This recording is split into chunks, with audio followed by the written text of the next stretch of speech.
Hey, Mikey, you're at Ponce this morning. We're just about to throw it to you, buddy. Give us an update. Ponce, it says here from the latest count, 204.5 thousand customers without power. Pretty much the whole area in there. You were actually one of the first areas to lose power in Puerto Rico a couple of days ago, right? Yeah, we were, because, Jim, we're on the south central coast and we got the worst of the weather. Back to the east, they got the rain first, but we have the strongest winds as that eye wall came in from the east-southeast. It was moving west-northwest at the time very slowly at 8 miles an hour. I can tell you, overall, power outages are improving. We're up 14%. 14% of customers in Puerto Rico are back on. That's about 200,000 customers. So we got a long way to go. LUMA's doing the best they can. As you can see this morning, things are very calm around here. There's a little bit of rain to the east and to the west, but for all intents and purposes, we're done with the rain from Fiona and done with the wind. So let's get that juice back on as quickly as possible, because now the sun is coming out and it's going to heat up. Past 2 days, it was in the 70s. Today, we're going to the mid to the upper 80s. It is very, very humid. Heat indices today will be in the mid-90s. So the past couple nights have been, sleepable, but now it gets uncomfortable if we don't get the AC back on. We had impacts out here at the harbor, and this is one of them. Look at this. This boat capsized during the meat of the storm. We were right out here in a safe area, back on land. And from late Sunday morning to early Sunday afternoon, we had those wind gusts over 100 miles an hour. This is the only boat we see that's in trouble. Now, we do have a big boat behind us called the Dream from San Juan, Puerto Rico. It looks like it's listing a little bit to the left, maybe a bilge pump issue. We're going to go over there and talk to those boat owners shortly. They did bring it up to the dock just a few minutes ago. Let me take you back to where we were on Sunday, and I took video from our safe place out here, and you can see how rough it was. In fact, where I'm standing, the water was over the docks. So we had a surge of, I'd say, a couple of feet. The Hurricane Center was forecasting a surge of 1 to 3 feet, so it came in right there in that window. And surge really, by far, was not the issue here in Puerto Rico. The rainfall was, look at those rainfall totals. In fact, I just got the total. I just added up the numbers at nearby Rio Cerrillos. That's just a little north of here, back towards the foothills. 32.21 inches of rain. 32.21 inches of rain. That's a lot more rain than they had here from Maria. The other good news is the rain is over with. The flood watch will continue for runoff, and no cancellations in and out of the mainland U.S. to San Juan today. That hasn't happened for a few days. Kelly, things are much better this morning. The cleanup continues, and the big problem right now really is getting the power back on to, what do we got now? We still have 86% of the island without power.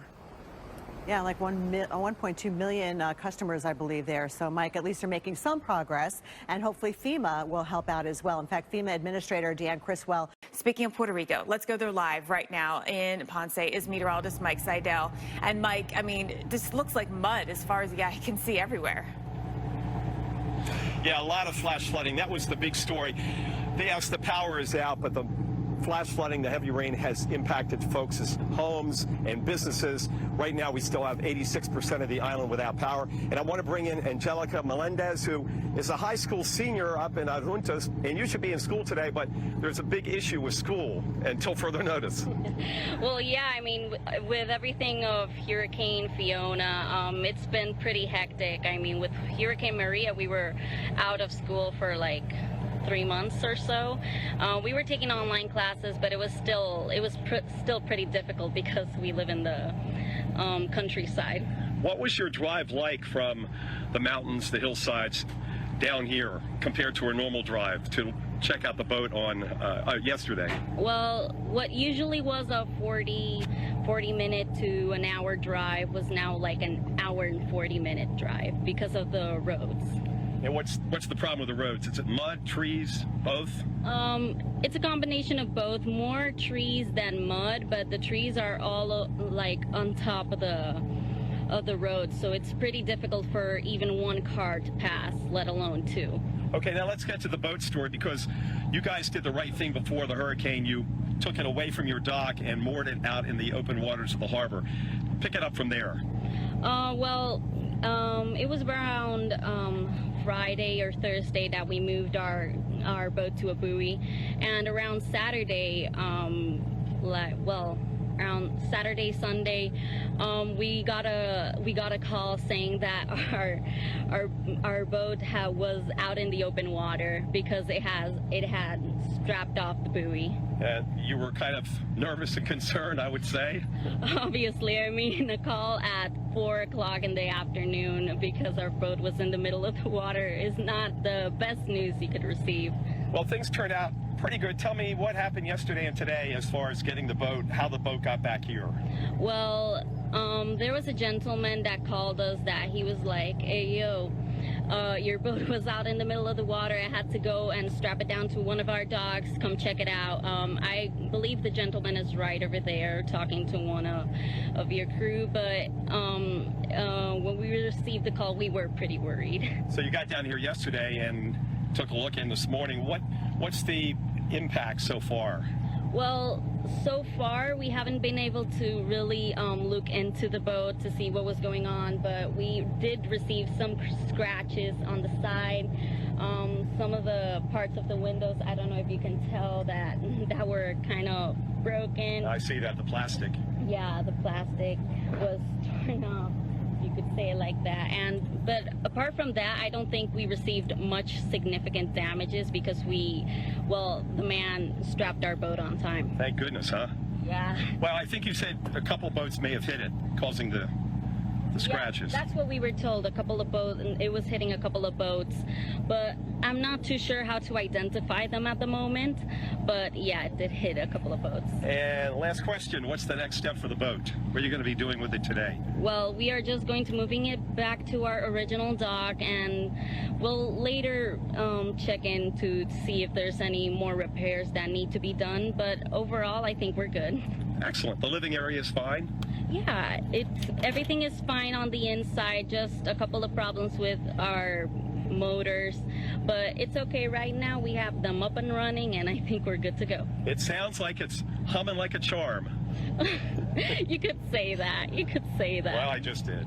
Okay, Angelica Melendez, thanks for your time, and I hope the power gets back on across the island and up in your home in Juntas. Well, thank you for this wonderful opportunity. You're welcome. Okay, there you go. There's the story. A pretty decent ending, Alex, to the overall boat story, which could have ended a lot worse. We've got one capsized. I've seen boats during Francis in the Intercoastal in Palm Beach back in Labor Day weekend of 2003. They were just blowing by. I mean, they came all the way up the Intercoastal, and sometimes you see them, backed up against a rock jetty. They get a lot of damage. So this one turned out pretty good, and we've got great weather today to be out on a boat.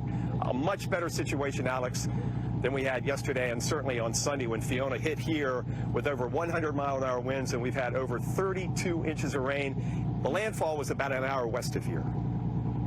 Thanks so much, Mike. You said it indeed. Much improved there on the island. That is certainly some good news.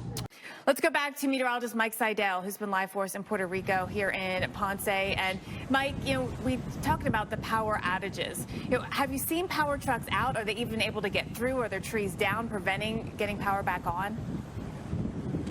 We saw one power truck come by here on the ocean front, or I should say the Caribbean Sea, but here on the waterfront. The issue back in the mountains, as we talked to a young lady from Juntas, is there are a lot of trees down back inland where you have hillsides and mountainsides. In and around Ponce, we have not seen that many trees, but speaking of that, we do have some trees down out here at the beach area in the playground. We got one right here, one in the distance, uprooted, no doubt because of the 100-mile-an-hour wind gusts, but also because of all the rain we had. You get saturated ground, that kind of loosens up the roots, and it doesn't take as much wind. We talk about a lot about this with severe weather, and get this, we had 32-plus inches of rain in this area. 32 inches of rain, more than they had by far for Maria. So the flash flooding has ended, but you can see all the standing water here, so that's another issue.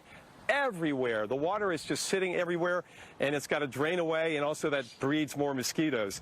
More damage here. This is the police station. This is one of their substations, and the wind coming in from here, and it rotated around more to the southwest later on Sunday.